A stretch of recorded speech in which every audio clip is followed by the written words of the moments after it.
अस्सलाम वालेकुम, मेरा नाम डॉक्टर अवैस अनवर है और हम 2016 का UHS का पास पेपर जो है वो डिस्कस कर रहे हैं। उसका बायोलॉजी सेक्शन कुछ क्वेश्चंस कर चुके हैं, बाकी क्वेश्चंस देखते हैं।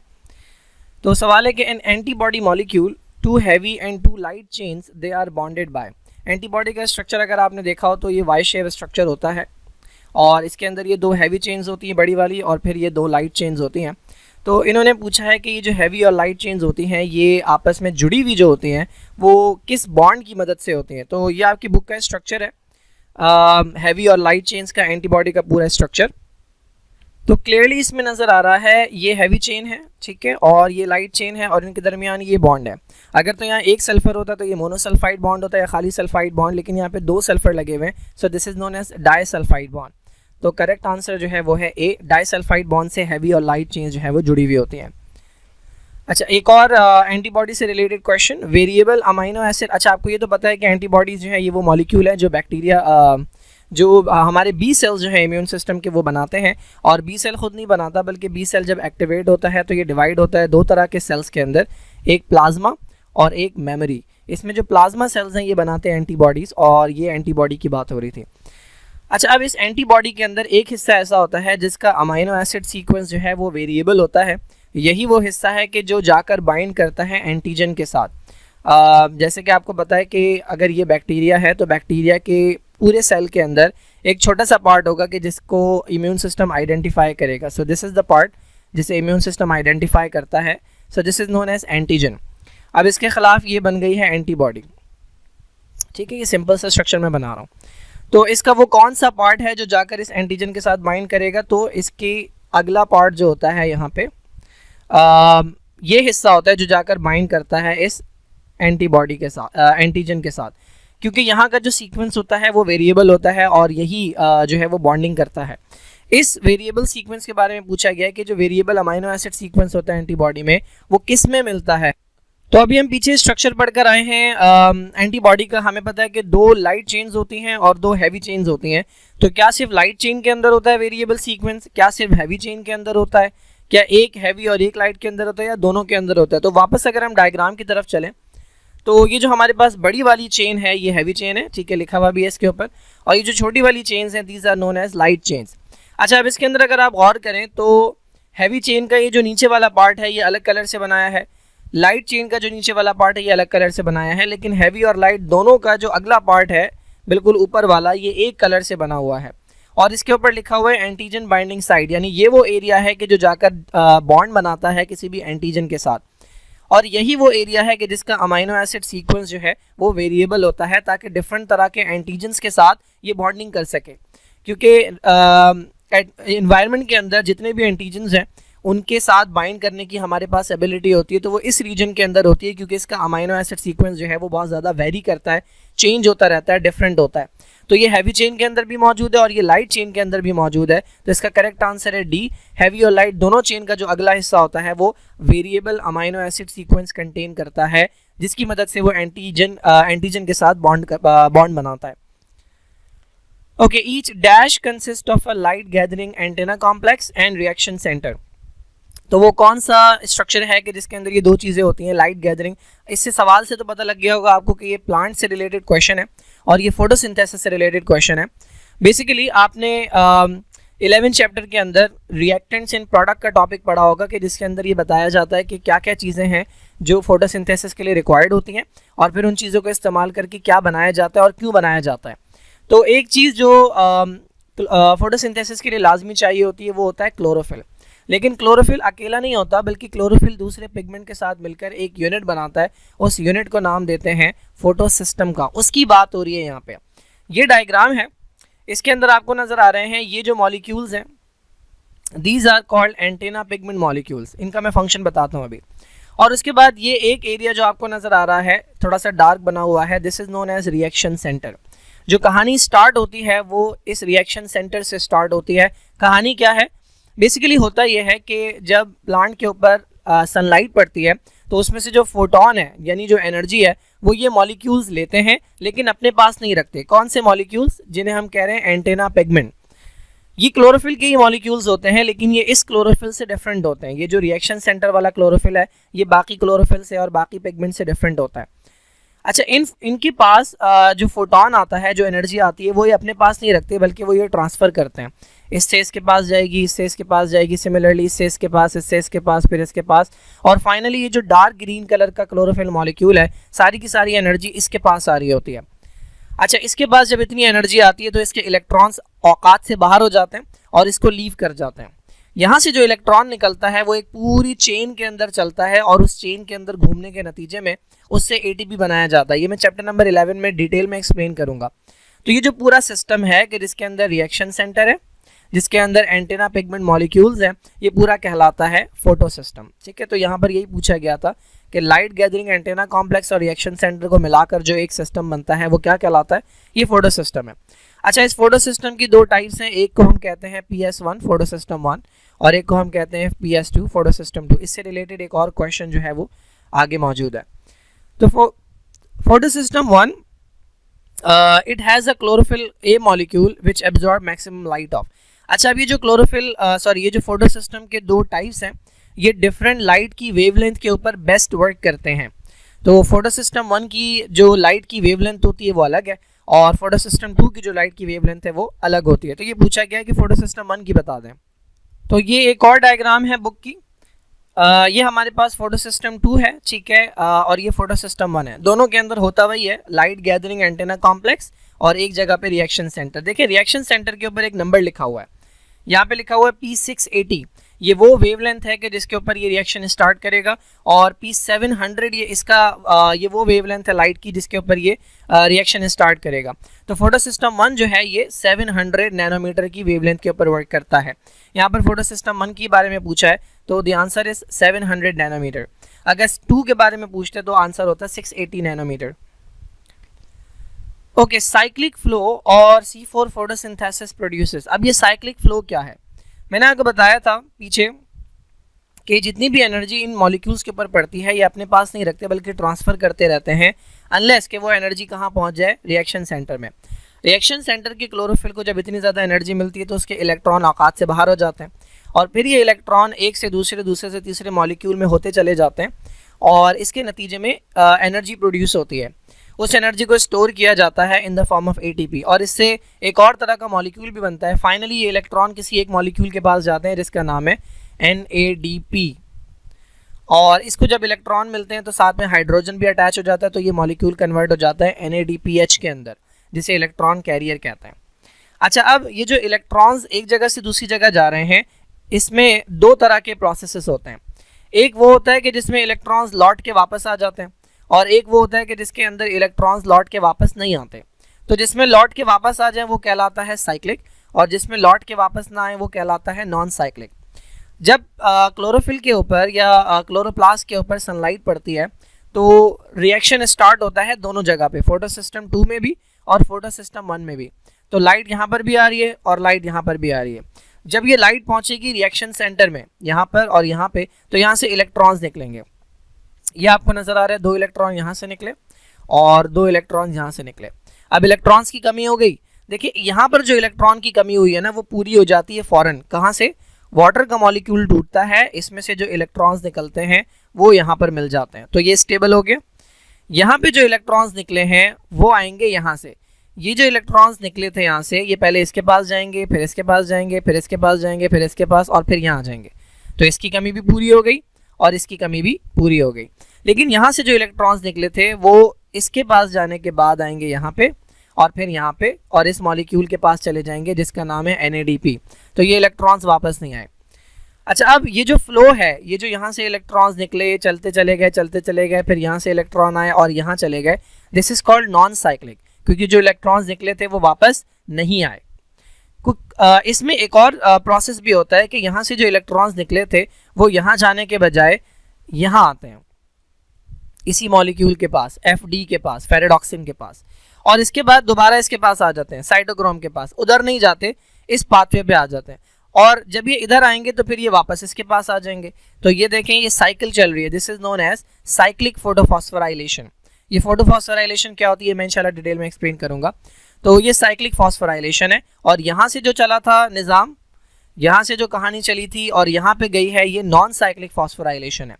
तो याद रखें नॉन साइक्लिक जब होता है तो उसके नतीजे में ATP भी बनता है और उसके नतीजे में ये वाला मॉलिक्यूल भी बनता है जिसका नाम है NADPH। लेकिन जब सिर्फ साइक्लिक होगा, यानी यहाँ से इलेक्ट्रॉन निकलेगा और यहाँ से वापस आ जाएगा, तो सिर्फ और सिर्फ बनेगा ATP। नॉन साइक्लिक के अंदर ATP भी बनता है और NADPH भी बनता है, लेकिन साइक्लिक के अंदर सिर्फ और सिर्फ बनता है ATP। यहाँ पे आपसे पूछा गया था कि साइक्लिक फ्लो जब होता है तो उसके अंदर क्या बनता है, तो उसके अंदर हमारे पास सिर्फ और सिर्फ ATP बनता है। अच्छा भाई, immediate product formed after carbon dioxide fixation इन केल्विन साइकिल। तो ये फोटोसिंथेसिस के डार्क रिएक्शन के बारे में सवाल किया जा रहा है। केल्विन साइकिल के अंदर होता यह है कि कार्बन डाइऑक्साइड एंटर होती है और इसको रिसीव करने के लिए आता है एक अदद मॉलिक्यूल जिसका नाम है RUBP, राइबोलोज बाइफॉस्फेट, और ये वाला रिएक्शन करवाता है एक अदद एंजाइम जिसका नाम है रुबिस्को। अच्छा, इसके नतीजे में होता क्या है, तो देखें कार्बन डाइऑक्साइड के अंदर कितने कार्बन, 1, राइबोलोज बाइफॉस्फेट के अंदर कितने कार्बन, 5, क्योंकि आपने चैप्टर नंबर 2 के अंदर पढ़ा था राइबोज और राइबोलोज, इन दोनों के अंदर 5-5 कार्बन होते हैं। 5 और 1 मिलके नया मॉलिक्यूल बनेगा, ये होता है 6 कार्बन का, लेकिन ये अनस्टेबल होता है तो ये फौरन से टूट जाता है 3 कार्बन वाले 2 मॉलिक्यूल्स के अंदर, ठीक है, मल्टीप्लाई बाय 2। तो ये पूछा है यहाँ पे कि जब ये कंबाइन हो जाते हैं, this is called carbon fixation, इसका इसके साथ मिलना कहलाता है कार्बन फिक्सेशन, और इसके नतीजे में पहले 6 कार्बन वाला कंपाउंड बनता है जो कि अनस्टेबल होता है और ये फौरन टूट जाता है तो 3 कार्बन वाला मॉलिक्यूल बनता है जिसका नाम है ग्लिसरेट 3 फॉस्फेट। ये हमारे पास 5 कार्बन वाला मॉलिक्यूल है, ये जो ग्रेइश मॉलिक्यूल आपको नजर आ रहे हैं ये कार्बन के हैं, तो ये 5 कार्बन वाला है जिसका नाम है राइबोलोज बाइफॉस्फेट। ये आया यहाँ पे, यहाँ से कार्बन डाइऑक्साइड एंटर हुई, 1 कार्बन डाइऑक्साइड में 1 कार्बन है, ये रिएक्शन करवाया रुबिस्को ने, this is called carbon fixation. इसके नतीजे में पहले बना 6 कार्बन वाला इंटरमीडिएट कंपाउंड जो अनस्टेबल था, वो फौरन टूट गया तो ये बना 3 कार्बन वाला, ये 1 कार्बन, ये दूसरा कार्बन, ये तीसरा कार्बन। बस इतनी सी बात पूछी गई थी।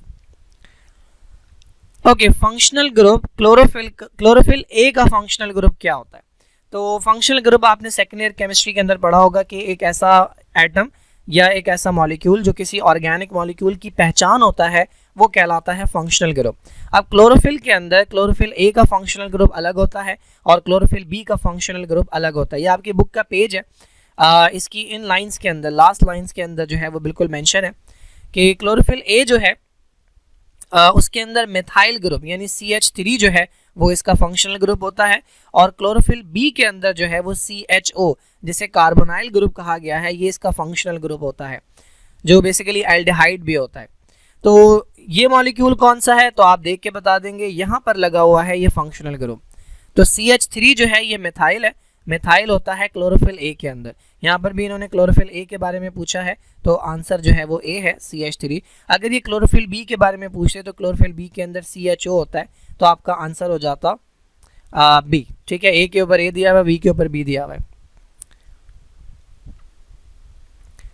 ओके, द मॉडिफाइड प्लाज्मिड और फेज DNA इज कॉल्ड। अब देखिए ये जो दोनों चीजें हैं प्लाज्मिड और फेज, फेज कहते हैं बैक्टीरियोफेज को, ये जो आप वायरस पढ़कर आए हैं फर्स्ट ईयर के अंदर, दिस इज कॉल्ड फेज। अच्छा, इसका DNA और ये जो बैक्टीरिया के अंदर होता है प्लाज्मिड, ये बैक्टीरिया का DNA है और ये एक्स्ट्रा सर्कुलर DNA होता है जिसे कहते हैं प्लाज्मिड। इन दोनों को यूज किया जाता है as a vector. Vector basically वो DNA होता है, फॉर एग्जाम्पल ये प्लाज्मिड है, वेक्टर वो DNA होता है कि जिसके ऊपर कोई दूसरा DNA लाकर लगाया जा सकता है। ये इंसान का सेल है, इसमें से ये DNA का छोटा सा पीस निकाला, ठीक है, और इसको लाकर लगा दिया यहाँ पे। अब ये ऐसा DNA है कि जिसके अंदर 2 सोर्सेस का DNA है, एक ये DNA जो कि प्लाज्मिड से आया था और एक ये DNA जो कि इंसान के सेल से निकाला गया है। ये पूछना है इस मॉलिक्यूल को क्या कहते हैं, ये मॉडिफाइड प्लाज्मिड है। अगर फेज का DNA भी निकालें तो भी वो कहलाएगा मॉडिफाइड फेज DNA, ठीक है। इसको कहा जाता है रिकॉम्बिनेंट DNA। ये एक प्रोसेस है जिसे रिकॉम्बिनेंट DNA टेक्नोलॉजी कहा जाता है। ये इंसान का सेल है, इसमें से DNA निकाला, उसमें से एक छोटा सा पीस कट कर लिया। ये बैक्टीरिया का सेल है, इसमें से प्लाज्मिड निकाला। प्लाज्मिड को यूज करेंगे एज अ वेक्टर। देखें वेक्टर के लिए वो चीज़ इस्तेमाल की जाती है जो सेल में जाने के बाद अपना नंबर इंक्रीज कर सके, यानी अपने आप को अपनी कॉपी बना सके। तो प्लाज्मिड में भी एबिलिटी होती है ये, और बैक्टीरियोफेज का जो डीएनए है उसमें भी एबिलिटी होती है कि ये दोनों जब भी सेल में जाएंगे तो अपना नंबर इंक्रीज करवा सकते हैं, यानी रिप्रोड्यूस कर सकते हैं, रेप्लिकेट कर सकते हैं। दैट इज़ वाई इन्हें यूज़ किया जाता है एज अ वेक्टर। तो इन दोनों को जोड़ने के बाद ये जो नया मॉलिक्यूल बना है this is known as recombinant DNA. बस इतनी सी बात पूछी गई है इसके अंदर। Okay, the rapid exchange of material through carrier proteins across the plasma membrane is called. तो देखिए भाई, पहले प्लाज्मा मेम्ब्रेन का थोड़ा सा स्ट्रक्चर जो है वो समझ लेते हैं। ये हमारे पास प्लाज्मा मेम्ब्रेन के अंदर होते हैं फॉस्फोलिपिड के मॉलिक्यूल, ठीक है। प्लाज्मा मेम्ब्रेन लिपिड से बनी होती है। तो ये दो लेयर्स हैं, एक सीधी होती है, एक उल्टी होती है। अच्छा, इसके बीच बीच में प्रोटीन होते हैं, ठीक है। एक तरह का प्रोटीन ये है, अब मैं इसको पूरा नहीं बना रहा, बस ये समझ लें ये लिपिड की लेयर है। उसके बाद दूसरी तरह का प्रोटीन ये है, ठीक है। उसके बाद ये फिर लिपिड की लेयर है, और तीसरी तरह का प्रोटीन है ये।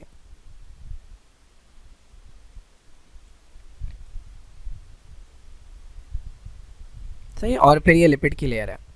अच्छा, अब प्रोटीन की जो टाइप्स होती है ना लिपिड की लेयर में, हमारी सेल मेम्ब्रेन में, वो दो तरह की होती हैं। इसमें आपको नज़र आ रहा है, एक वो है जो दोनों लेयर्स को क्रॉस कर रही है, ये एक लेयर है, और ये दूसरी लेयर है। ये वाली भी और ये वाली भी, ये दोनों लेयर्स के अंदर मौजूद हैं। This is known as integral, या इन्हें हम कहते हैं इंट्रिंसिक, ठीक है, इंट्रिंसिक प्रोटीन। और ये वाली सिर्फ एक लेयर के अंदर मौजूद है, चाहे आउटर लेयर में हो चाहे सिर्फ इनर लेयर के अंदर हो, ठीक है। These are known as extrinsic protein, जो एक लेयर के अंदर मौजूद हैं, they are called extrinsic protein. इस वक्त हम बात कर रहे हैं इंट्रिंसिक की। इंट्रिंसिक प्रोटीन के अंदर देयर आर टू टाइप्स। एक आपको नजर आ रही है ये, इसके अंदर ये होल है, these are known as channel proteins, ठीक है। चैनल प्रोटीन, ये चैनल प्रोवाइड करती हैं, रास्ता बनाती हैं, दरवाज़ा बनाती हैं, एंट्रेंस बनाती हैं। And these are known as carrier proteins, ठीक है। अच्छा, अब हम बात कर रहे हैं ट्रांसपोर्ट की, मेम्ब्रेन के अक्रॉस ट्रांसपोर्ट। तो ये आउटसाइड है, सेल के बाहर का हिस्सा है, और ये इनसाइड है, सही। देखिए, सेल की मेम्ब्रेन का जो नेचर है, मेनली ज़्यादातर क्या चीज़ मौजूद है सेल की मेम्ब्रेन में? लिपिड। तो सेल की मेम्ब्रेन का नेचर है लिपिड। हर वो चीज़ जो लिपिड होगी ना, वो डायरेक्टली यहाँ से आ जाएगी। लिपिड हो, दूसरा नॉन पोलर हो, और स्मॉल मॉलिक्यूल हो, तो वो डायरेक्टली आ जाएगा। फॉर एग्जांपल, ऑक्सीजन है या कार्बन डाइऑक्साइड है, तो वो लिपिड की मेम्ब्रेन के थ्रू डायरेक्टली आ जाते हैं। अच्छा, अब अगर मॉलिक्यूल जो है वो छोटा नहीं है, थोड़ा बड़ा है, या मॉलिक्यूल जो है वो लिपिड नहीं है, नॉन लिपिड है, ठीक है, कोई और टाइप है, या फिर मॉलिक्यूल जो है वो चार्ज्ड है, पोलर है, उसके ऊपर चार्ज मौजूद है, अब वो डायरेक्टली नहीं आ सकता। तो अब उसके लिए हमारे पास ये दो दरवाजे मौजूद है, एक ये दरवाज़ा है और एक ये दरवाज़ा है। अच्छा, इसके थ्रू यूजुअली वाटर आता है, और वाटर के साथ कुछ डिजॉल्व सब्सटेंसेस आते हैं। तो चैनल प्रोटीन्स जो हैं ये प्रोवाइड करती हैं रास्ता, और इनके थ्रू जो है मॉलिक्यूल्स जो है वो मूव करके आ जाते हैं। अच्छा, इनमें एनर्जी की ज़रूरत नहीं होती, और चीज़ें मूव करती हैं हाई कॉन्सेंट्रेशन से लो कॉन्सेंट्रेशन की तरफ। ये वाला प्रोसेस जिसमें चीज़ें मूव करें हाई कॉन्सेंट्रेशन से लो कॉन्सेंट्रेशन की तरफ, ये डिफ्यूजन कहलाता है। और जिसमें बिल्कुल कोई एनर्जी नहीं चाहिए होती, और खुद ब खुद हो रहा होता है, तो ये सिंपल डिफ्यूजन कहलाता है। तो ये वाला प्रोसेस जो है जिसके अंदर डायरेक्टली लिपिड के थ्रू आ रहा है मॉलिक्यूल, फॉर एग्जांपल ये ऑक्सीजन है, तो ऑक्सीजन सिंपल डिफ्यूजन के थ्रू आ रही है। ये जो वाटर का मॉलिक्यूल है ये भी सिंपल डिफ्यूजन के थ्रू आ रहा है, इसके अंदर भी कोई उसकी ज़रूरत नहीं है, क्या कहते हैं, एनर्जी की ज़रूरत नहीं है, और हाई कॉन्सेंट्रेशन से लो कॉन्सेंट्रेशन की तरफ मूवमेंट हो रही है। अच्छा, अब आ जाएँ इसकी तरफ। इसमें भी क्या होगा, चीज़ें मूव करेंगी हाई कॉन्सेंट्रेशन से लो कॉन्सेंट्रेशन की तरफ, तो कहेंगे इसे भी डिफ्यूजन। लेकिन इसके अंदर मसला ये होता है कि ये वाला मॉलिक्यूल जो है ये बिना किसी की मदद के नहीं आ सकता। अब जब ये बिना किसी की मदद के नहीं आ सकता, तो उसके अंदर इसको किसी ना किसी की मदद की ज़रूरत पड़ती है, यानी किसी ना किसी की फैसिलिटेशन की ज़रूरत पड़ती है। एनर्जी इसमें भी नहीं चाहिए, क्योंकि ये डिफ्यूजन की टाइप है, तो एनर्जी इसमें भी नहीं चाहिए, लेकिन इसके अंदर किसी मॉलिक्यूल की फैसिलिटेशन चाहिए। तो फॉर एग्जांपल ये मॉलिक्यूल है, तो ये मॉलिक्यूल यहाँ आकर बैठ जाएगा, और यहाँ आकर बैठ गया, ठीक है, यहाँ पर भी बिठा देता है। जैसे ही यहाँ आकर बैठेगा ना, ये वाली जो प्रोटीन है, ये पूरी प्रोटीन है, this is known as a carrier protein. अभी ये ऊपर से खुली हुई है, नीचे से बंद है, फिर ये क्या होगा, ऊपर से बंद हो जाएगी और नीचे से खुल जाएगी और ये मॉलिक्यूल सेल के अंदर आ जाएगा। तो इस मॉलिक्यूल ने भी डिफ्यूजन किया, यानी हाई कॉन्सेंट्रेशन से लो की तरफ गया। एनर्जी की रिक्वायरमेंट बिल्कुल नहीं थी, लेकिन इसे किसी ना किसी की फैसिलिटेशन की ज़रूरत पड़ी। ये फैसिलिटेशन एक कैरियर प्रोटीन ने प्रोवाइड की है, तो ये कहलाता है फैसिलिटेटेड डिफ्यूजन। तो सिंपल डिफ्यूजन क्या है या पैसिव डिफ्यूजन क्या है, जिसमें किसी की फैसिलिटेशन की ज़रूरत ना पड़े, खुद ब खुद चीज़ें मूव कर रही हों अंदर से बाहर या बाहर से अंदर। फैसिलिटेटेड डिफ्यूजन वो है कि जिसके अंदर एनर्जी की ज़रूरत तो ना पड़े, लेकिन किसी की फैसिलिटेशन की ज़रूरत पड़े, और वो कैरियर प्रोटीन्स होती हैं जिनका शेप या जिनकी कॉन्फ़िगरेशन चेंज होती है। एक्टिव ट्रांसपोर्ट वो है कि जिसके अंदर चीज़ें मूव करती हैं लो से हाई, और जब भी लो से हाई जाएंगी तो उसके लिए एटीपी की ज़रूरत पड़ेगी, तो ये एक्टिव ट्रांसपोर्ट है। एंडोसाइटोसिस वो है कि जिसके अंदर लार्ज पार्टिकल जो है वो सेल के अंदर आते हैं और मेम्ब्रेन के थ्रू जो है वो पूरी की पूरी मेम्ब्रेन फोल्ड होती है। फॉर एग्जांपल ये सेल है और ये बड़ा सा पार्टिकल इसके अंदर आना चाह रहा है, तो होगा ये कि ये मेम्ब्रेन इस तरह से फोल्ड होगी और ये पार्टिकल इधर आएगा और फिर ये मेम्ब्रेन इसके अराउंड फोल्ड हो जाएगी। ठीक है, ये आ गया पार्टिकल और ये मेम्ब्रेन है, ये इसके अराउंड तकरीबन फोल्ड हो गई। ठीक है, ये सेल है और फिर ये यहाँ से बंद हो जाएगी तो ये अंदर आ जाएगा। ये एंडोसाइटोसिस कहलाता है। Okay, inner membrane of mitochondria form extensive infoldings called. तो बहुत आसान सी बात है, ये माइटोकॉन्ड्रिया का स्ट्रक्चर है, ये थोड़ा सा क्लोज दिखाया गया है। अगर आपको नजर आ रहा हो, ये जो ब्राउन कलर की मेम्ब्रेन है दिस इज आउटर मेम्ब्रेन, और ये वाली जो मेम्ब्रेन है दिस इज इनर मेम्ब्रेन। अब इस इनर मेम्ब्रेन को अगर आप देखें तो ये फोल्ड हो रही है। ठीक है, इनकम्प्लीट पार्टीशंस बना रही है। यहाँ पर अगर देखेंगे सीधी आ रही थी, फिर ये फोल्ड हो गई। ये जो इनर मेम्ब्रेन पार्टीशंस बना रही है, इनके लिए वर्ड यूज़ होता है क्रिस्टाई। ठीक है, तो ये क्रिस्टाई या क्रिस्टे जो है इन्हें कहा जाता है। सिस्टर्ने जो है ये एंडोप्लाज्मिक रेटिकुलम और गोल्जाई कॉम्प्लेक्स के फोल्ड्स को कहता है। और ये जो माइटोकॉन्ड्रिया की इनर मेम्ब्रेन है या जो क्रिस्टाई हैं, यहाँ पर लगी होती है इलेक्ट्रॉन ट्रांसपोर्ट चेन। ये वो मशीन है कि जिसके थ्रू NAD, जब NAD आता है NADH और FADH2 आते हैं, तो ये अपने इलेक्ट्रॉन्स इस चेन को देते हैं और इस चेन से जब इलेक्ट्रॉन गुजरता है तो उससे ATP फॉर्मेशन होती है। ये सेलुलर रेस्पिरेशन या एरोबिक रेस्पिरेशन का एक पार्ट होता है। Now which of the following organelle is found in both prokaryotic and eukaryotic cell. तो आपको डिफरेंस नहीं ढूंढना, आपने कॉमन ढूंढना है। देखें, प्रोकैरियोटिक और यूकैरियोटिक का पहला फ़र्क क्या होता है। ये यूकैरियोटिक सेल है, इसमें ये सेल मेम्ब्रेन है और ये अलग से न्यूक्लियस है और ये इसके अंदर DNA है। ये प्रोकैरियोटिक सेल है, इसके अंदर ये सेल मेम्ब्रेन है और ये इसका DNA है। कहीं पर आपको अलग से न्यूक्लियस नज़र नहीं आता, तो इसका मतलब न्यूक्लियस जो है वो दोनों में नहीं पाया जाता, तो ये हमारा आंसर नहीं है। Endoplasmic reticulum, this is a membrane bound organelle. Mitochondria है, एंडोप्लाज्मिक रेटिकुलम है, गोल्जी बॉडीज़ हैं, ये सारे मेम्ब्रेन बाउंड ऑर्गेनल्स हैं। इवन सेंट्रियोल के ऊपर भी सेंट्रोसोम होता है जो कि मेम्ब्रेन बाउंड ऑर्गेनल है। ये सेंट्रियोल है, बैरल शेप, ये दो होते हैं और इनके ऊपर जो कवरिंग है ये सेंट्रोसोम है, ये मेम्ब्रेन होती है, कवरिंग होती है। तो ये सारे मेम्ब्रेन बाउंड ऑर्गेनल हैं, ये भी यूकैरियोटिक सेल में पाए जाते हैं, प्रोकैरियोटिक में नहीं मिलते। बच गया क्या, राइबोसोम। राइबोसोम दोनों में पाया जाता है, दोनों में कॉमन है, और राइबोसोम चूँकि प्रोटीन बनाने के लिए इस्तेमाल होता है तो राइबोसोम यूकैरियोटिक प्रोकैरियोटिक दोनों में पाया जाता है। The compound which on hydrolysis, hydrolysis का मतलब होता है वाटर का ऐड होना। ये एक मॉलिक्यूल है कि जिसके अंदर दो पार्टिकल्स हैं, इसमें अगर मैं ऐड कर दूं वाटर तो ये टूट जाएगा, ये A अलग हो जाएगा और ये A अलग हो जाएगा। ठीक है, तो ये प्रोसेस कहलाता है हाइड्रोलाइसिस। और जब ये दोनों मॉलिक्यूल्स जुड़ते हैं और इसके नतीजे में वाटर रिलीज होता है तो ये प्रोसेस कहलाता है कंडेंसेशन। तो ये दोनों एक दूसरे के ऑपोजिट हैं। तो ये पूछ रहे हैं कि एक ऐसा कंपाउंड जिसको जब तोड़ा जाए तो उससे क्या निकले, पॉलीहाइड्रोक्सी एल्डिहाइड या पॉलीहाइड्रोक्सी कीटोन। अब ये एल्डिहाइड क्या होता है, तो ऑर्गेनिक केमिस्ट्री में C डबल बॉन्ड O और इसके साथ H अगर लगा हो तो ये ग्रुप कहलाता है aldehyde, this is a functional group. और अगर C डबल बॉन्ड O लगा हो और इधर भी कार्बन हो और इधर भी कार्बन हो तो ये ग्रुप कहलाता है कीटोन। अब ये डेफिनेशन जो है ना, ये एग्जैक्ट डेफिनेशन है कार्बोहाइड्रेट की। कार्बोहाइड्रेट को एक तरीके से तो डिफाइन किया जाता है कि ये ऐसे ऑर्गेनिक कंपाउंड्स हैं जिसमें कार्बन है, हाइड्रोजन है और ऑक्सीजन है। फिर ज़्यादातर कार्बोहाइड्रेट्स में जितने कार्बन होते हैं उतने ही ऑक्सीजन होते हैं। N का मतलब नंबर ऑफ कार्बन, जितना नंबर ऑफ कार्बन होगा उतना नंबर ऑफ ऑक्सीजन होगा, और हाइड्रोजन उसका 2N होगा यानी 2 टाइम्स होगा। For example glucose 6 carbon, oxygen भी 6 और हाइड्रोजन 6 का डबल, ये हो गया 12। ठीक है, एक तरीका ये है डिफाइन करने का। एक और तरीका है कि इसके अंदर जो हाइड्रोजन और ऑक्सीजन का रेशियो होता है वो वाटर के जैसा होता है। वाटर को अगर आप देखें तो 2 हाइड्रोजन 1 ऑक्सीजन 2:1।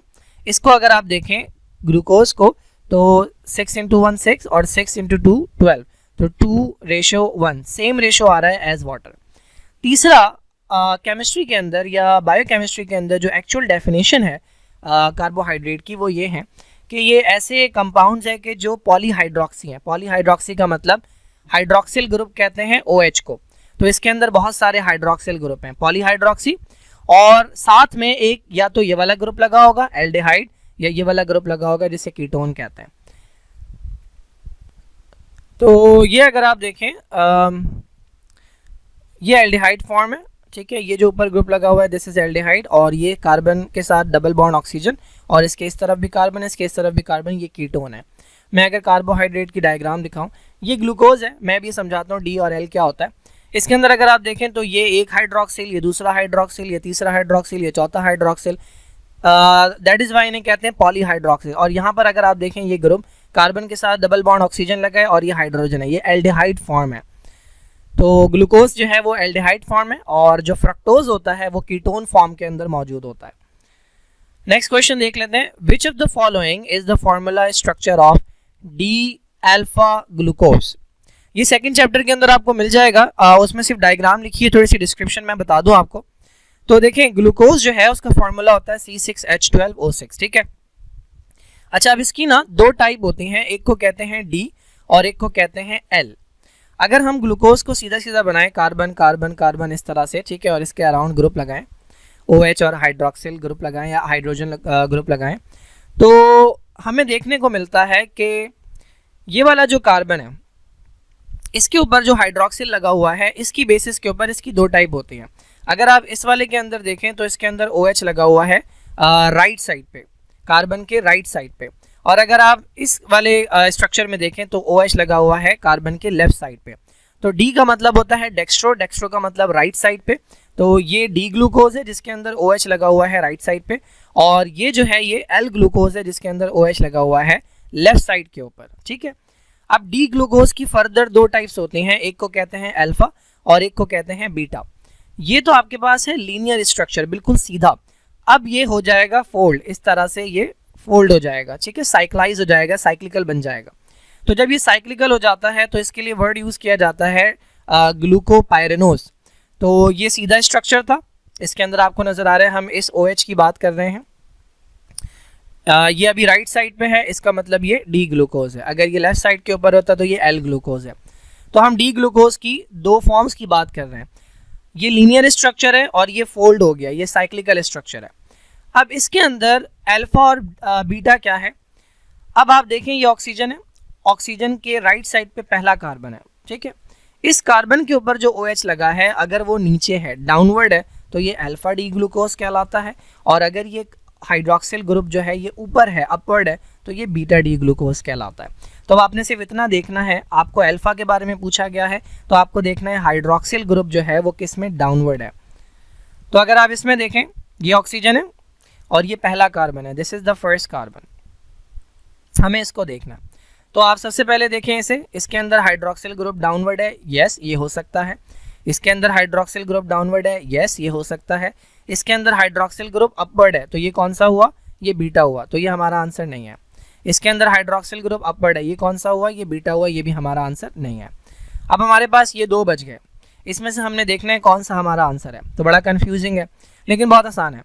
ये ग्लूकोज का फॉर्मूला है, तो ग्लूकोज के अंदर कार्बन होते हैं 6।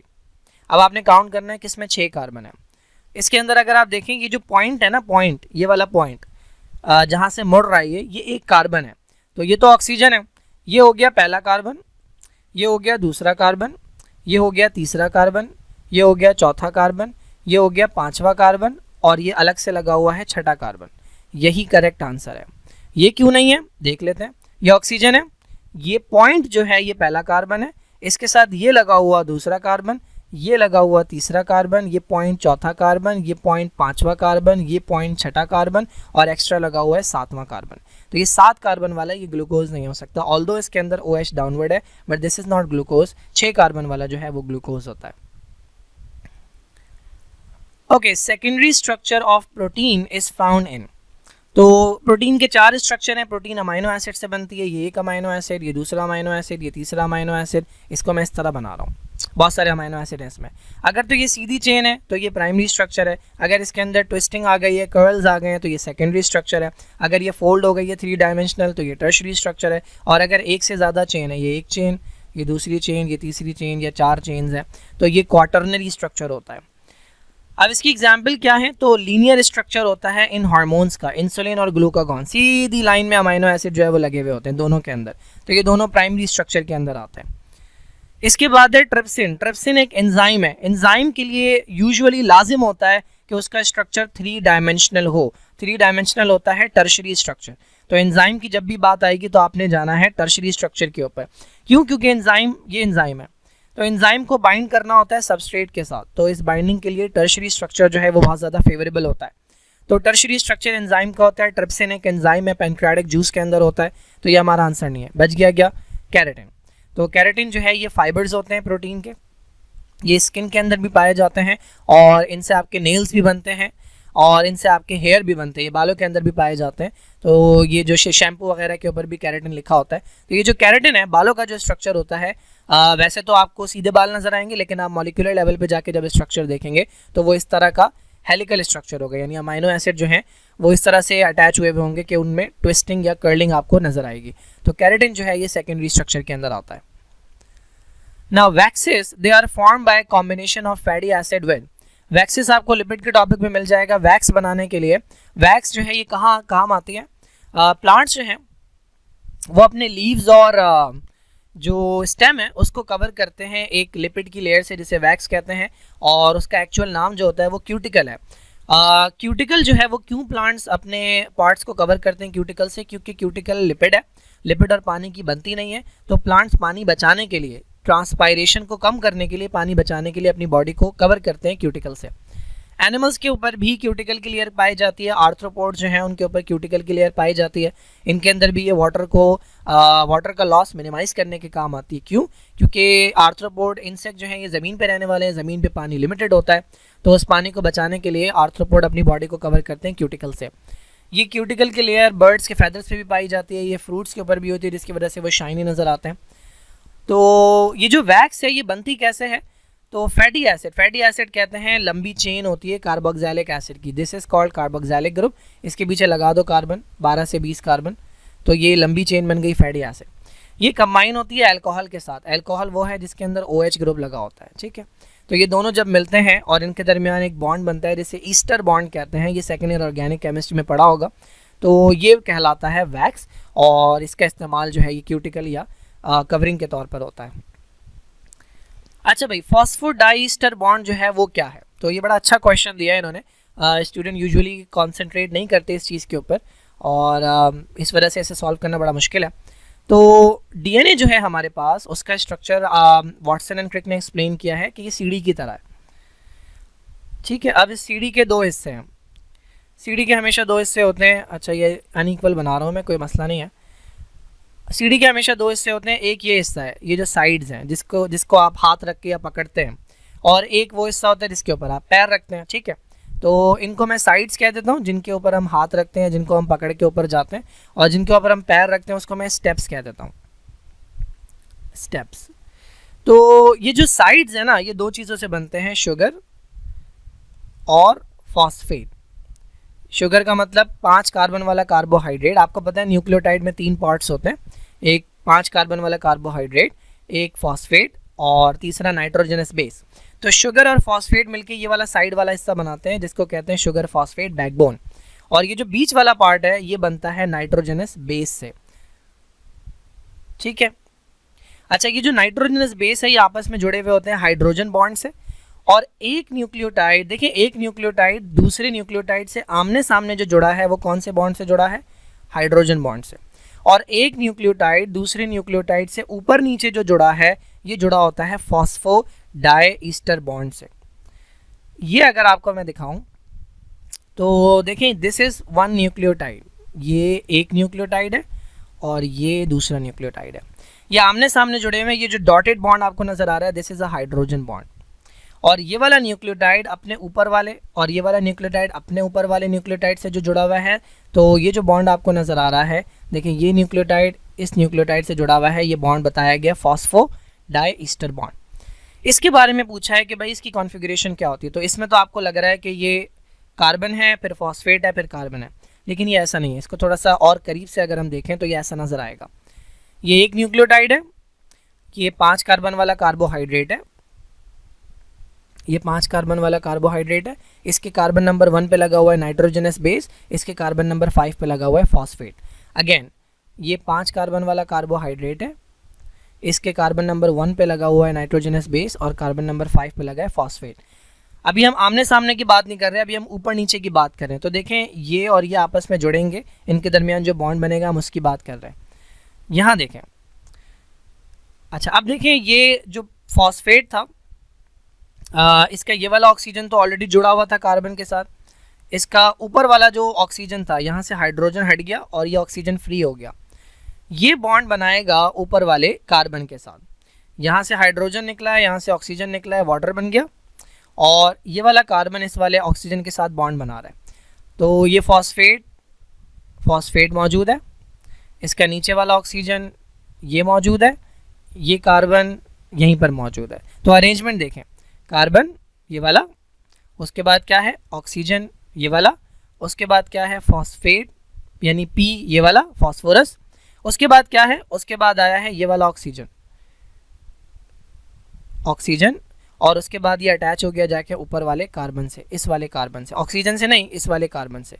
तो अरेंजमेंट क्या बन रही है COPOC।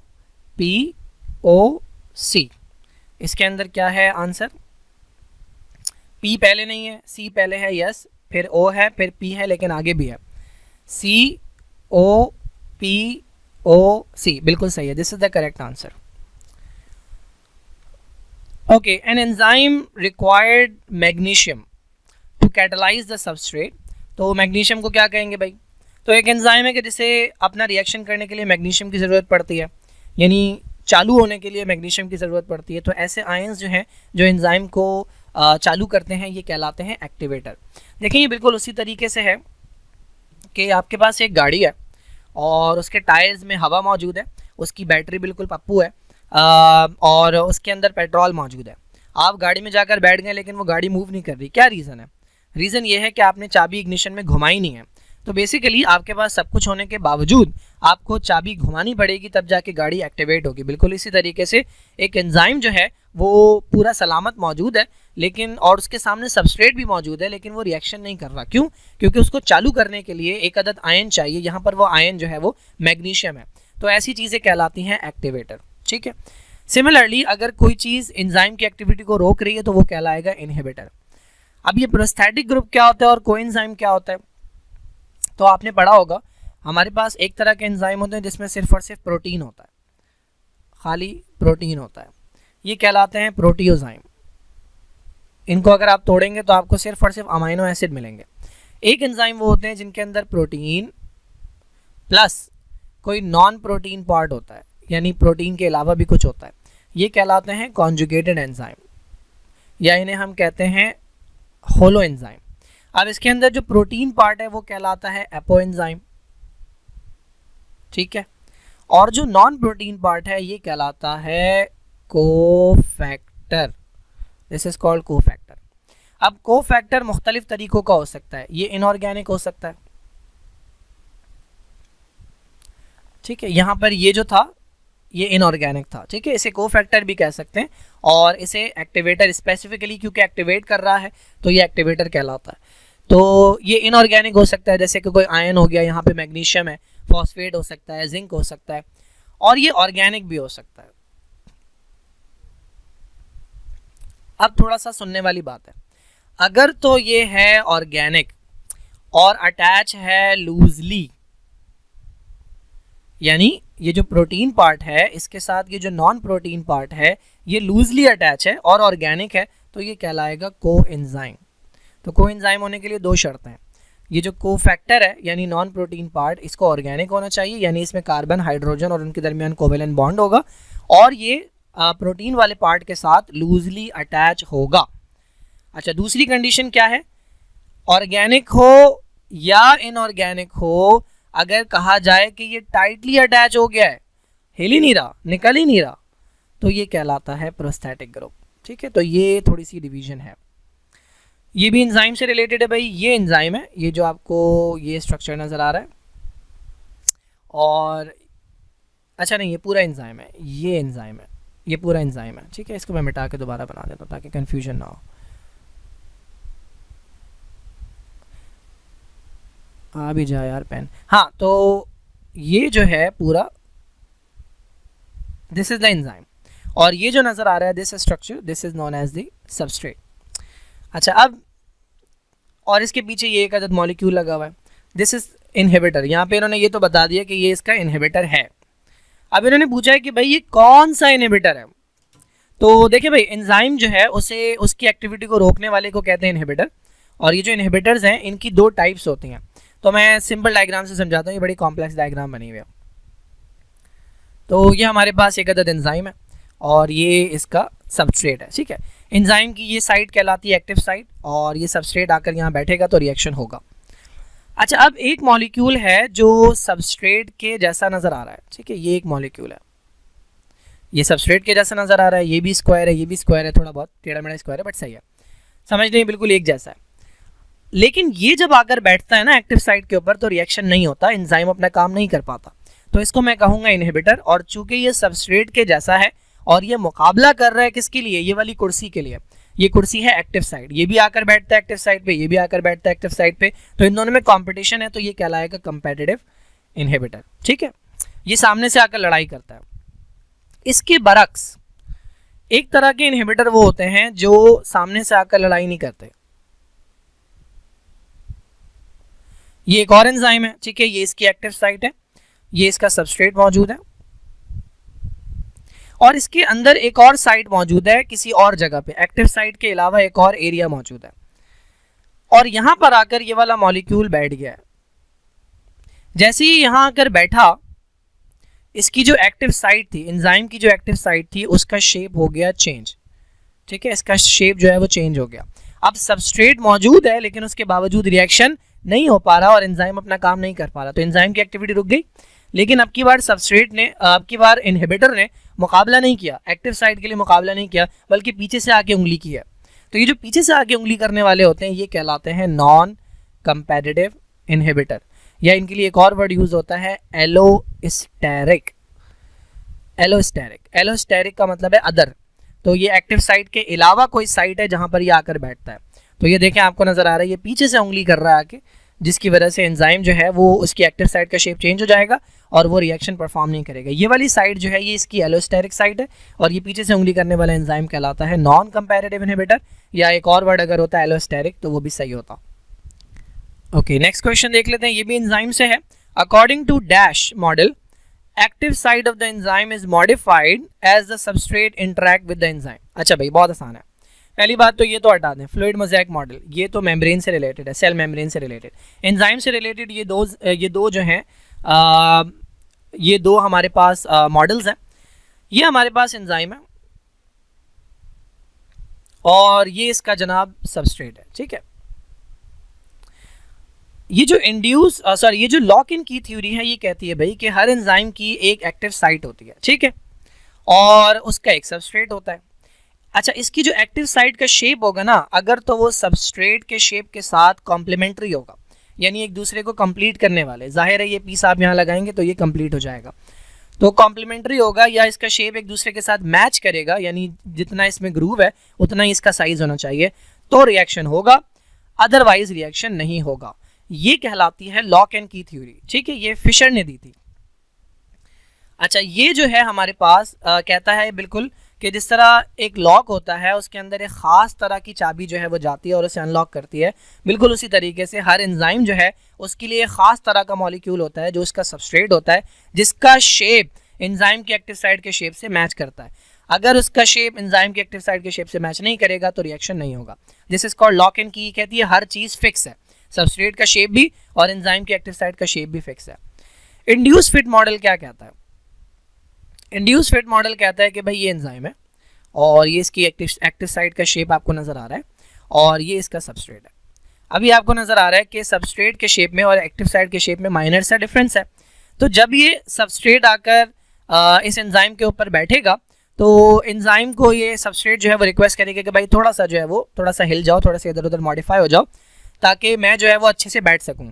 जैसे कि आप कोई सोफ़ा होता है जिसके ऊपर 3-4 लोग बैठे होते हैं, तो एक बंदा आता है और वो आकर बैठता है और वो कहते हैं थोड़ा सा साइड में हो जाओ, मैं ज़रा बैठ जाऊँ, तो घुसने की कोशिश करता है। बिल्कुल इसी तरह सबस्ट्रेट आकर जो है इसकी एक्टिव साइट के शेप में थोड़ी सी क्या करवाता है, मॉडिफिकेशन अपने मुताबिक, ताकि वो बेटर फिट हो सके।